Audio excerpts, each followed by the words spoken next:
అఫీషియల్గా పోతూ ఉంటారు, పర్సనల్గా వెళ్ళేది చాలా తక్కువ ఉంటారు. అదేవిధంగా దేశంలో ఉన్నటువంటి ఒక రాష్ట్రానికి సంబంధించిన ముఖ్యమంత్రి ఇంకొక ముఖ్యమంత్రితో కలుస్తుంటారు, వాళ్ళు ఇటు వస్తుంటారు, వీళ్ళు అటు పోతూ ఉంటారు. Say for example Krishna Godavari నదీ జలాలకు సంబంధించిన వివాదాలను పరిష్కరించుకోవడానికి తెలంగాణ ముఖ్యమంత్రి ఆంధ్ర ముఖ్యమంత్రి ఇద్దరు మాట్లాడుకుంటారు.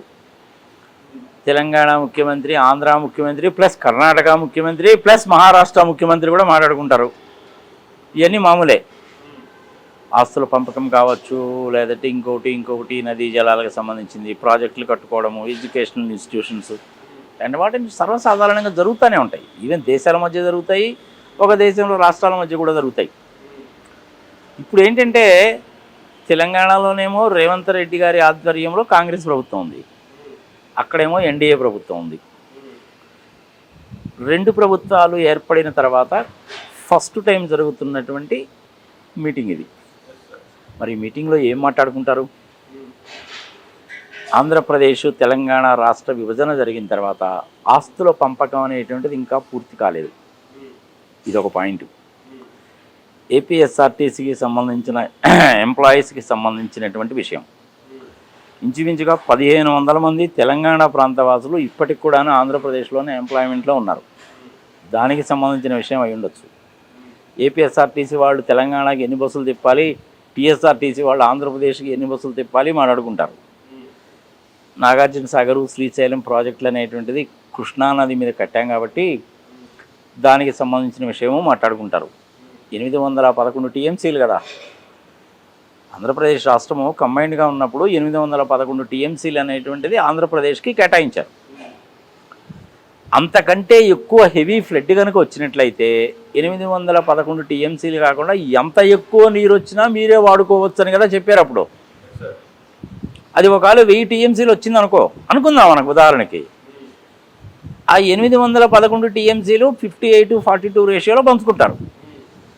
ఆ మిగిలినటువంటి 190 టీఎంసీలు కూడా మరి ఎవరు వాడుకోవాలి? అది కూడా ఇద్దరి మధ్యన పంచుకోవాలిగా. దాని గురించి మాట్లాడుకోవచ్చు. మన నాగార్జున సాగర్ అనేది ఇరు రాష్ట్రాలకు మధ్యలో ఉంది కాబట్టి దాని మెయింటెనెన్స్ ఎవరు చేయాలి? శ్రీశైలం ప్రాజెక్టు 2 రాష్ట్రాల మధ్య ఉంది కాబట్టి ఎవరు మెయింటైన్ చేయాలి? శ్రీశైలంలో కనుక 800, 810, 820 అడుగులో ఎత్తులో కనుక నీళ్లు కనుక ఉన్నట్లయితే ఏం చేయాలి? 885 అడుగులు ఎత్తు అంటే మ్యాక్సిమం అది. మరి అప్పుడు హెవీ ఫ్లడ్ వచ్చినట్టు కదా. మరి అప్పుడు ఎవరు వాడుకోవాలి? ఇలాంటి విషయాల గురించి చర్చించుకుంటారు. ఆంధ్రప్రదేశ్ రాష్ట్రానికి తెలంగాణ వాళ్ళు కరెంటు బిల్స్ కొంత డబ్బులు ఇవ్వాలి, దాని గురించి మాట్లాడుకుంటారు. ఉభయ సంయుక్త రాష్ట్రంగా ఉన్నప్పుడు ఇంచుమించుగా చాలా కంపెనీస్ పెట్టారు. Andhra Pradesh state finance corporation, AP seeds corporation, ఇట్లాంటి కార్పొరేషన్లు అన్నీ చాలా ఉన్నాయి కదా. ఈ కార్పొరేషన్లో పెట్టుబడి అంతా కూడా ఆంధ్రప్రదేశ్ గవర్నమెంట్ పెట్టినటువంటిది. ఇప్పుడు అది ఆంధ్రప్రదేశ్ తెలంగాణ గవర్నమెంట్కి మధ్య బైఫర్కేట్ చేయాలిగా. అలాంటి వాటి గురించి మాట్లాడుకుంటారు. మన ఈటీవీ, మీ టీవీ, మా టీవీ, TV5 ఇలాంటి వాటన్నిటికీ కూడాను చెప్పేటువంటి విషయాలు ఇవి. ఇట్లాంటి వాటిని గురించి చెప్తారు. హైదరాబాద్లో ఉండేటువంటి ఆస్తులు కానివ్వండి, తెలంగాణలో ఉండేటువంటి ఆస్తుల్లో ఆంధ్రప్రదేశ్కి షేరు, ఆంధ్రప్రదేశ్ ఆస్తుల్లో తెలంగాణకి షేరు కూడా మాట్లాడుకోవాలిగా. దాని ప్రకారం కానీ క్యాలిక్యులేట్ చేస్తే ఆంధ్రప్రదేశ్కి తెలంగాణ గవర్నమెంటు ఎంత డబ్బులు ఇవ్వాలి, అది 20,000 కోట్ల, 30,000 కోట్ల, 50,000 కోట్ల, 1,00,000 కోట్ల, ఎంతో కొంత తేల్చాలి కదా. దాని గురించి కూడా మాట్లాడుకుంటారు.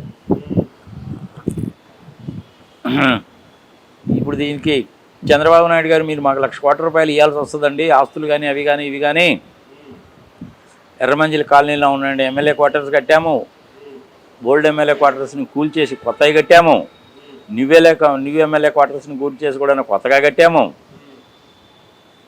మరి మినిస్టర్స్ క్వార్టర్స్ అనేటువంటిది కంబైన్డ్గా ఉన్నప్పుడు కట్టుకున్నాం, మరి చెన్నారెడ్డి ఇన్స్టిట్యూట్ కంబైన్డ్గా ఉన్నప్పుడు కట్టుకున్నాం.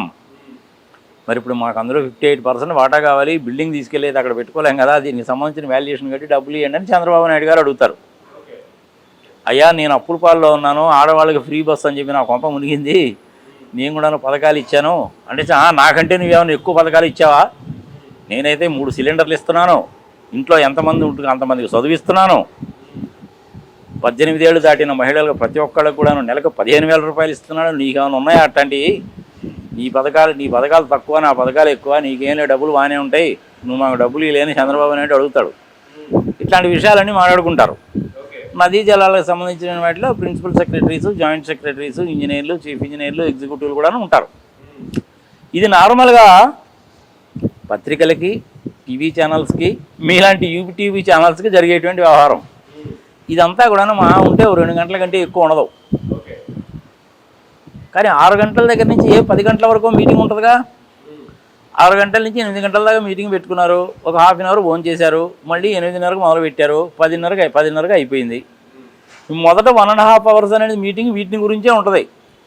దానికి ఏదో ఒక నిర్దిష్టమైన కాల పరిమితి, ఇదిగో ఇంత ఇవ్వాలి అంత ఇవ్వాలి, నువ్వు ఇది తీసుకో నేను ఇది తీసుకుంటానని మాట్లాడుకుంటారు, బాగానే ఉంటుంది. అసలు వ్యవహారం అంతా ఎక్కడ దొరుకుతుంది అంటే భోజనం చేసిన తర్వాత దొరుకుద్ది.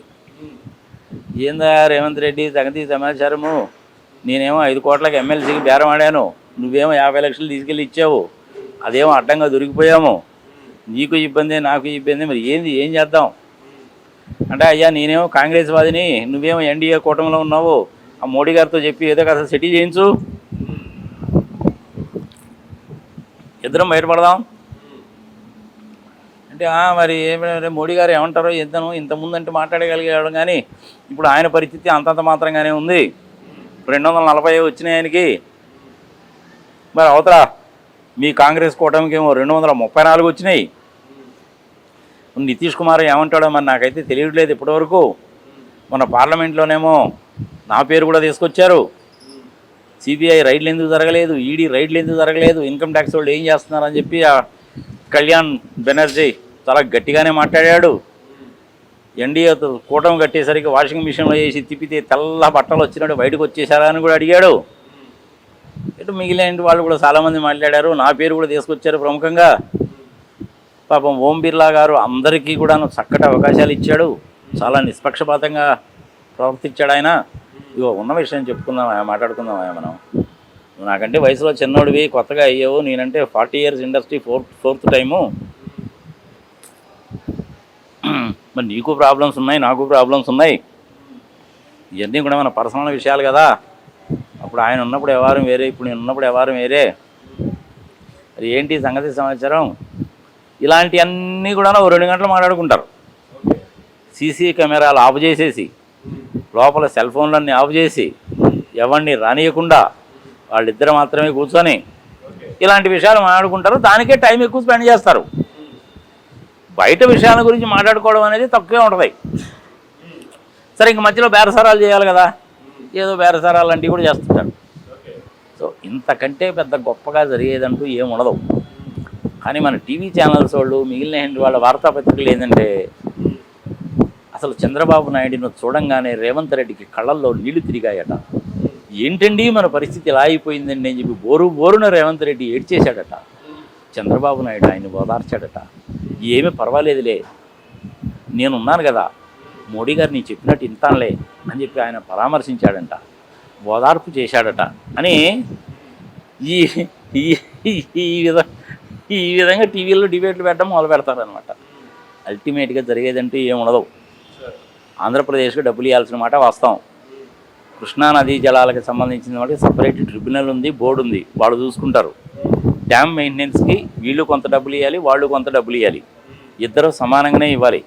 లేదా అక్కడ కూడాను 58-42% అంటారేమో మనకు తెలియదు.